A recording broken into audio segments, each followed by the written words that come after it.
Hello everyone, welcome to Neso Academy. In the previous lecture, we studied data objects like signals, variables, and constants.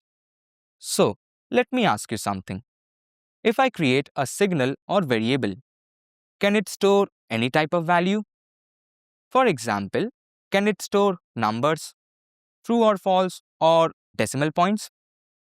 Well, the answer depends on something called data types. So today, we are starting a new topic, data types in VHDL. Data types are of two types, scalar types and composite types.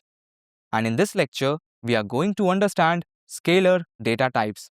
Therefore, the name of the lecture is Scalar Data Types Part 1. So, in this lecture, we will cover only one topic, which is scalar data types. Let's understand the definition of data types first. Data types define the set of values a data object can store. Means, data types define what kind of values a data object can hold. In simple words, data type tells what specific values a data object can store. Second point, data type defines the operations that can be performed on its values. Means, data type also tells what operations you are allowed to perform on these values. Example, for integers, you can do addition, subtraction, multiplication. For bit type, you can perform logical operations. Example, and, not, nor.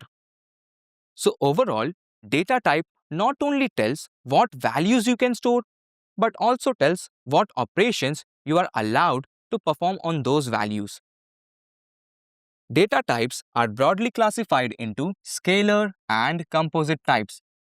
And in this lecture, we will focus on scalar data types. Scalar data type represents a single value at a time. Means, scalar data type stores a single value at a time, unlike the composite types, which can store multiple values at the same time. Now, in VHDL, scalar data types are mainly classified into integer types, natural types, Boolean types, real types, bit types, physical types, standard logic types, and enumerated types. In this lecture, we will cover the first 6 basic types and the remaining one, standard logic types and enumerated types, in the next lecture. So, let's start with the first scalar data type, integer types.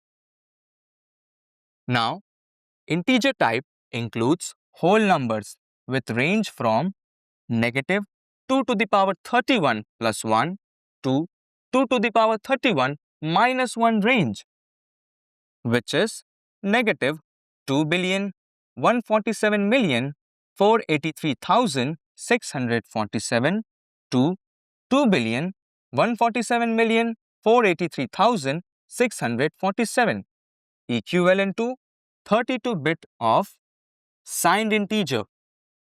Means, integer type is a built-in scalar data type, which includes whole numbers. Now, we all know in mathematics, whole numbers represent non-negative numbers.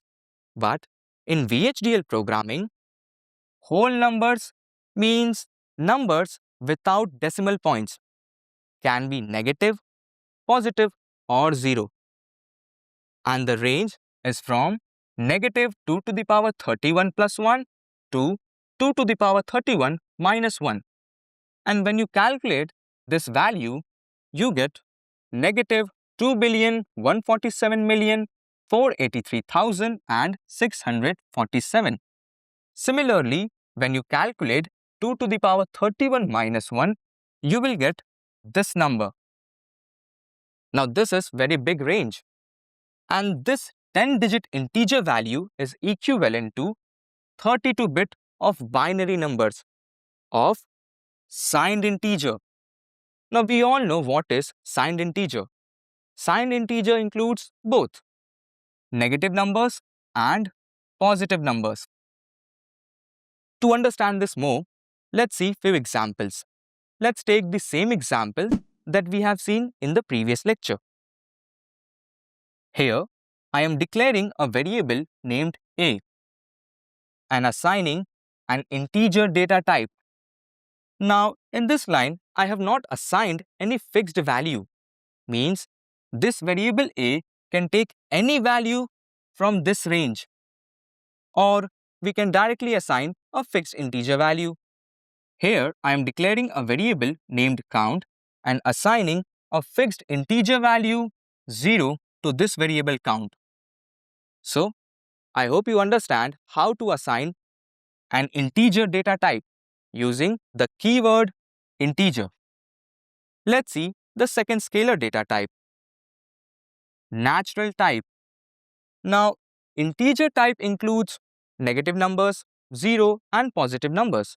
But natural type includes 0 and positive number. Means natural type is a subtype of integer type. So, natural type includes non-negative integers range from 0 to positive 2 to the power 31 minus 1. Overall, natural type is a subset of integer type. Now let's see how to assign a natural data type using the keyword natural. Here, I am declaring a variable named count and assigning a natural data type. Now this variable count can take any value from this range, or we can directly assign a fixed value. Example, I am declaring a variable named count and assigning a fixed integer value, which is 22 using the keyword natural. Now, what if I write minus 22 here? It will generate an error because this keyword natural only includes non-negative integers. So, natural type is a subset of integer type. So, I hope natural type is clear to you. Let's see the third scalar data type, which is Boolean type. We all know what is a Boolean type. It includes true and false values. Boolean type is used in conditions for decision making. Example, if condition A is true, then execute the following statements. Now let's see how to declare a Boolean type. Example, here I am declaring a signal named flag and assigning a Boolean data type using the keyword Boolean. Now this signal flag can be true or false, or we can directly assign a fixed value here using the colon equals to. So I am declaring signal named flag and assigning a fixed Boolean data type true to this signal flag. So I hope you understand what is Boolean type, which includes true and false values. Let's see the fourth one, real type. Real type represents floating point values or decimal values range from negative 1.0 exponent 38 to positive 1.0 exponent 38.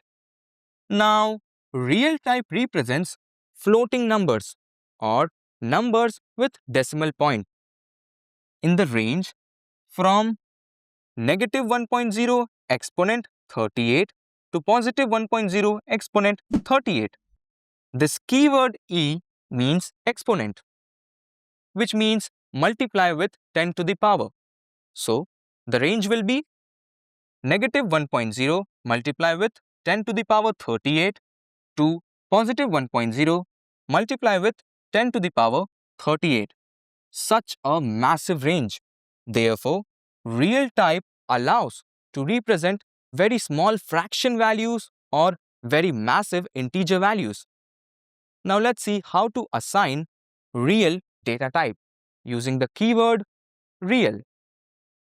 So here I am declaring a constant named pi and assigning a fixed decimal value 3.14159 to this constant pi.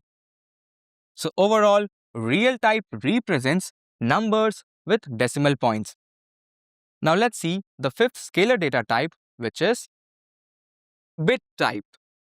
Now, bit type represents binary signal that includes 0 and 1, similar to Boolean type, which includes two values, true and false.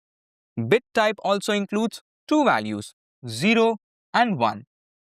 It represents digital signals used for logic 0 and logic 1. Now let's see how to assign bit type using the keyword bit. So here I am declaring a signal named A and assigning a bit data type, which means this signal A can take either 0 or 1, or we can directly assign a fixed value. Here I am declaring a signal named A and assigning a fixed logic high value to this signal A. So I hope you understand the first 5 scalar data types: integer, natural, Boolean, real, and bit types. Let's see the sixth one: physical type. Physical type represents values like time using units such as nanoseconds, microseconds, etc. That is, physical type represents real world quantities. Example, time using units such as nanoseconds, microseconds, etc. Now this keyword time represents simulation delay. And suppose if I want to store a time value inside a signal and then use that signal to generate a time delay. Let's see how to do that. First, I will create a signal named delay and assign 10 nanoseconds value into this signal delay using the keyword time. Next line starts with wait for delay. Now this keyword wait for will stop the simulation for delay, which is 10 nanoseconds. Overall, here I am creating a signal named delay and storing a time value of 10 nanoseconds. And using that signal, I am generating a delay of 10 nanoseconds. And I hope you understand what are physical data types. So, in this lecture, we covered 6 scalar basic types, which means we are done with this topic, scalar data types, which means we are done with this lecture. I will see you in the next one where we will study standard logic types and enumerated types in detail. So, thank you.